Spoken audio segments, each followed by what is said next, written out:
Saudações, queridos companheiros. Eu sou o Sancler.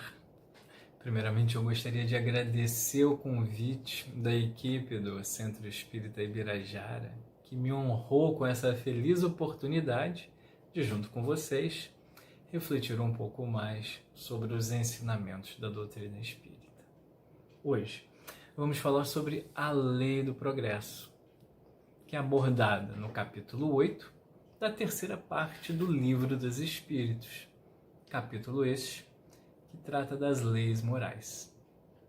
Nesses estudos, abordaremos as questões 776 a 785. O capítulo começa com a questão 776, falando sobre o estado de natureza e a lei natural, onde Kardec questiona se ambos seriam a mesma coisa. Os espíritos afirmam que não, que o estado de natureza é o estado primitivo e que a civilização é incompatível com esse estado. E Kardec complementa na sua nota dizendo que o estado de natureza é a infância da humanidade, o ponto de partida do nosso desenvolvimento intelectual e moral. Ok, até aí parece que já deu para compreender o que é o estado de natureza. Mas e a lei natural? Todos se recordam? Nós já vimos esse conceito anteriormente, quando foi abordada a questão 614, em que Kardec pergunta o que se deve entender por lei natural. Vamos relembrar o que os espíritos nos dizem? A lei natural é a lei de Deus. É a única verdadeira para a felicidade dos homens. Indica-lhe o que deve fazer ou não. E ele só é infeliz porque dela se afasta. Não é à toa que Kardec complementa que a lei natural rege a humanidade inteira e o homem se melhora à medida que melhor compreende e pratica essa lei. Lei que não temos como ignorar, pois bem sabemos, como nos diz a questão 621, que a lei de Deus está escrita na nossa consciência. Então, podemos perceber que a maior parte dos nossos sofrimentos é causada porque nos afastamos da lei de Deus. Mas, em contrapartida, quanto mais a compreendemos e praticamos, melhores e mais felizes nos tornamos. E com o grande alento da certeza de que toda essa melhora que conquistamos para nós é herança vitalícia. Ou seja, não perdemos nunca, nem quando desencarnamos. Fato que corrobora com a pluralidade das existências. Imaginem vocês, toda vez que desencarnássemos e depois voltássemos ao veículo da carne, tivéssemos que reaprender tudo de novo. Não evoluiríamos nunca, não é mesmo? E Kardec, na questão 778, pergunta se o homem pode retrogradar para o estado de natureza. E os espíritos afirmam categoricamente que não, que o homem deve progredir incessantemente e que retrogradar seria negar a lei do progresso. Vale lembrar também o que nos dizem os espíritos nesse tocante na questão 118, em que Kardec indaga se os espíritos podem degenerar. É afirmado que não. Podem permanecer estacionários, mas não retrogradam. Ou seja, por mais que pareça que as coisas estão piorando de uns tempos para cá, nós nunca regredimos. Sempre estaremos em evolução, embora, em alguns momentos, permaneçamos estacionários. E mesmo que queiramos, por vontade própria, tentar deter esse progresso, vimos que, como nos falam os espíritos na questão 781, em que Kardec pergunta se é permitido ao homem deter a marcha do progresso, os espíritos dizem que não. Podemos apenas entravá-la, algumas vezes, mas não detê-la, pois, como complementa Kardec, o progresso é uma condição da natureza humana e ninguém tem o poder de opor-se a ele. É uma força viva que as más leis podem retardar, mas não podem sufocar. Quando essas leis se tornam incompatíveis com o progresso, elas são aniquiladas juntamente com aqueles que se esforçam por mantê-las. E ainda reforçam os espíritos na questão seguinte, 782, em que diz que os que fazem entrave ao progresso assemelham-se a pequenas pedras que, colocadas debaixo da roda de uma grande viatura, não a impedem de avançar. Sentiu o drama, né? Não adianta resistir à inexorável lei do progresso. Mas e como se dá esse avanço? É disso que tratam as questões seguintes, que falam sobre a marcha do progresso. Na questão 779, Kardec indaga se o homem colhe em si mesmo a força para progredir ou se o progresso é apenas fruto de um ensinamento. E nos é exposto que o homem se desenvolve por si mesmo, naturalmente, mas que nem todos progridem ao mesmo tempo e do mesmo modo. Então que os mais adiantados auxiliam o progresso dos outros por meio do contato social. Não é à toa, Aristóteles já afirmava há mais de 300 anos antes de Cristo que somos seres sociais, né? Precisamos uns dos outros. E o capítulo 25 do Evangelho segundo o Espiritismo, no item Ajuda-te a ti mesmo, que o céu te ajudará, ele ainda corroborar com essa resposta, nos dizendo que, do ponto de vista terreno, a máxima buscai e achareis é análoga a esta outra, ajuda-te a ti mesmo, que o céu te ajudará. É o princípio da lei do trabalho e, por conseguinte, da lei do progresso. Porquanto, o progresso é filho do trabalho, visto que se põe em ação as forças da inteligência, né? Então, verificamos aí que nós somos artífices do nosso próprio destino e nos desenvolveremos em maior ou menor grau com a rapidez ou a vagareza proporcionais à consonância com que o uso do nosso livre-arbítrio se encontre com as leis de Deus. Mas é importante frisar que o progresso não se realiza simultaneamente em todos os sentidos, como já foi abordado anteriormente na questão 365, que nos fala que o espírito progride numa marcha ascendente insensível, mas o progresso não se efetua simultaneamente em todos os sentidos.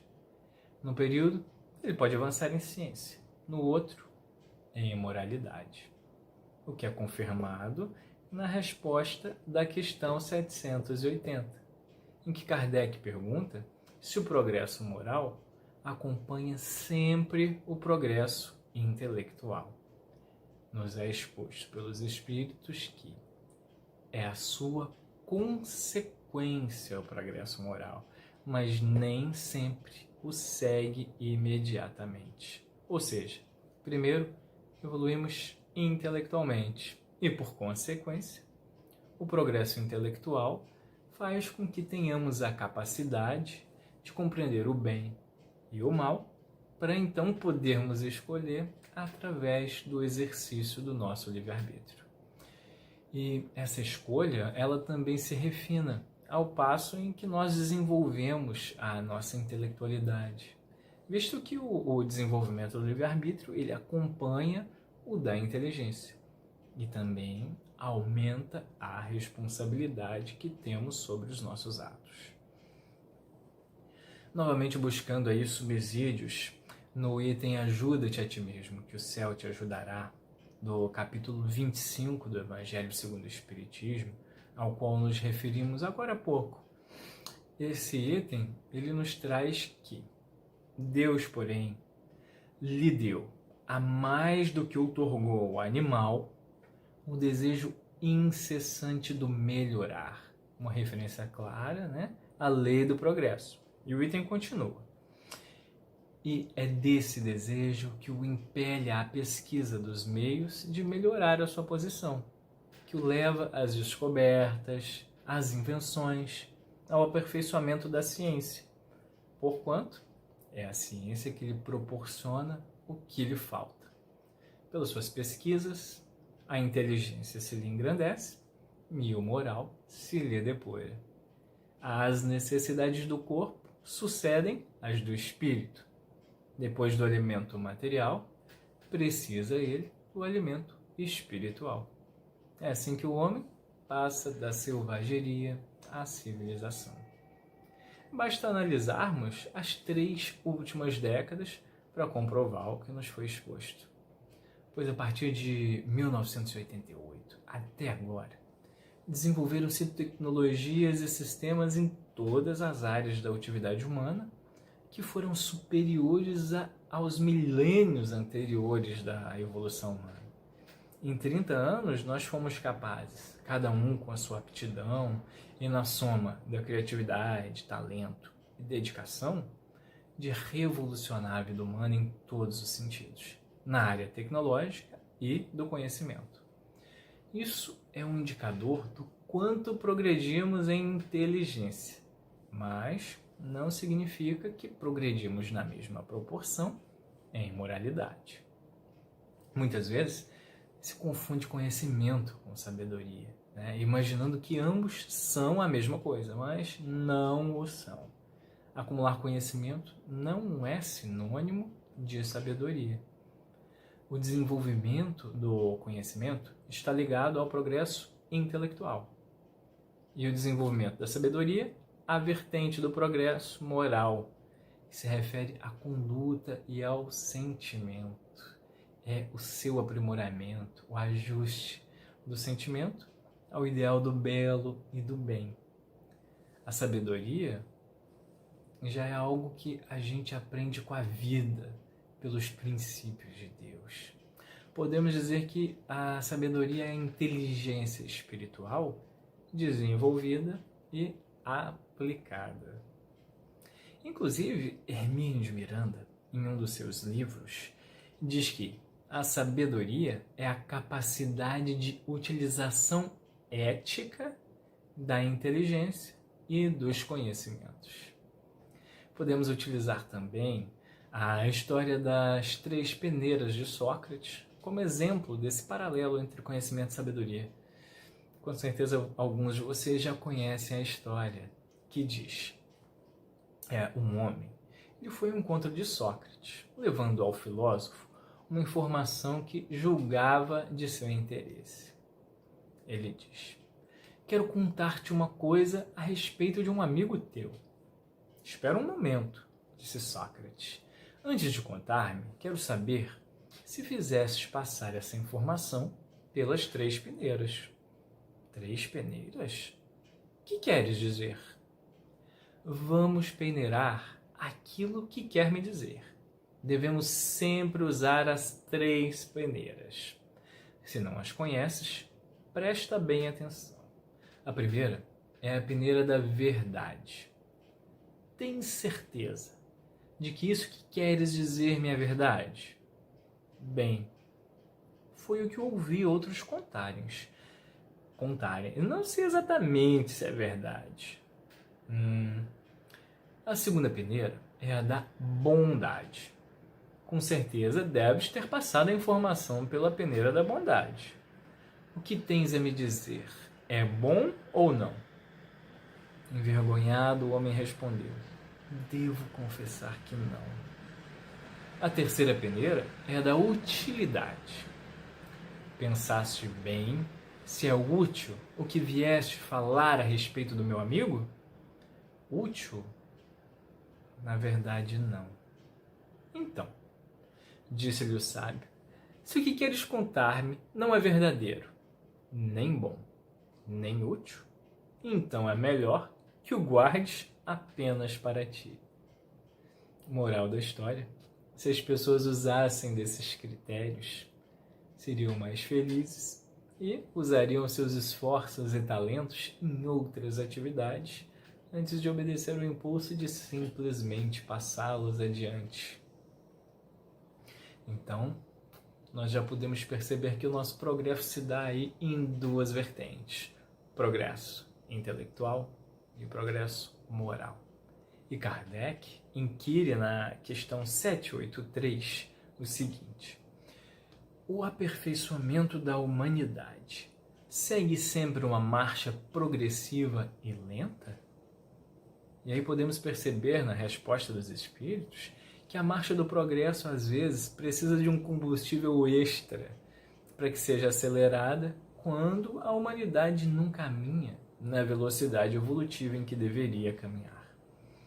Eles dizem que há o progresso regular e lento, que resulta das forças das coisas.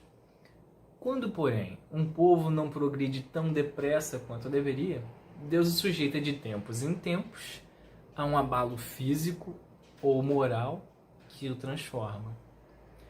Podemos nos perguntar, inclusive, analisando o momento atual pelo qual passamos, em que a pandemia assola todo o planeta Terra, se isso não seria uma ferramenta para acelerar a nossa transformação, visto que sabemos que o planeta Terra está fazendo a transição do estágio de planeta de provas e expiações para planeta de regeneração.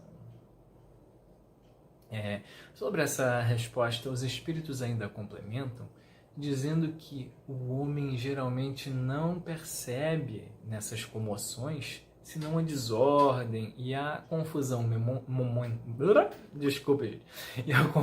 momentâneas que oferecem nos seus interesses materiais, né? Mas aquele que eleva o pensamento acima da sua própria personalidade admira os desígnios da providência que do mal faz sair o bem. É a tempestade, é o furacão que saneia a atmosfera depois de a ter agitado com violência. E a questão 784 encerra nos mostrando que é preciso que o mal chegue ao excesso para tornar compreensível a necessidade do bem e das reformas. Então, já vimos que não podemos deter a lei do progresso, que é inexorável.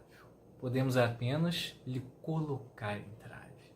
Mas quais seriam esses entraves? Esse foi o tema da questão 785, na qual Kardec indaga qual o maior obstáculo ao progresso. E nos são aí apresentados nessa resposta os dois maiores males da humanidade, de onde provém todos os outros, que é o orgulho e o egoísmo, que, segundo os espíritos, são os maiores obstáculos ao progresso moral, pois o intelectual avança sempre.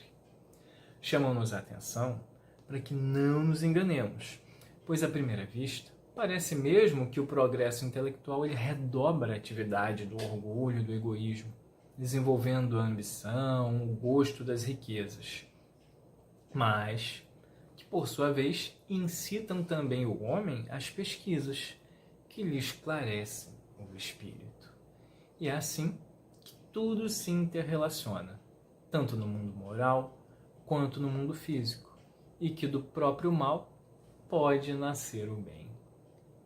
Que possamos, então, lutar ferrenhamente para curar em nós as chagas do orgulho e do egoísmo que constituem os maiores entraves à nossa evolução. Pois o orgulho, ele configura entrave ao progresso intelectual e o egoísmo dificulta o progresso moral. Pois, se eu sou orgulhoso, eu me considero superior aos outros, mais inteligente, então eu nem presto atenção aos outros. E se alguém discorda de mim, essa pessoa obrigatoriamente está errada. Eu tenho, nesse caso, uma dificuldade em aprender, pois eu já me acho muito bom.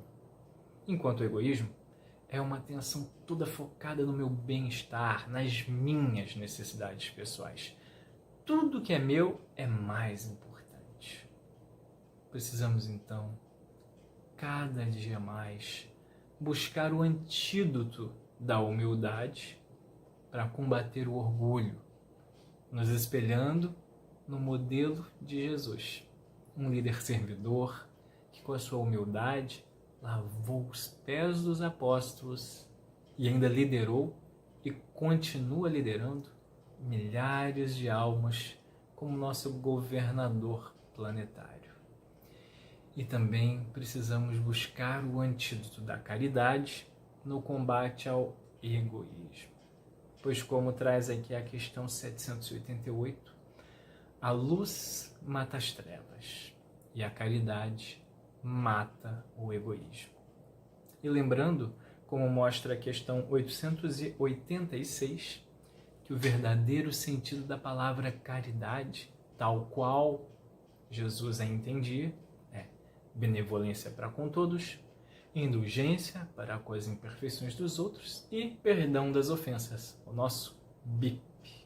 É termos compaixão pelo próximo, pois uma das grandes alavancas do progresso moral é a compaixão, que se configura a porta de entrada para a caridade. É necessário, como a espiritualidade recomenda, a prática da abnegação, colocando os interesses do próximo acima dos meus interesses pessoais. Assim, conseguiremos vencer o egoísmo.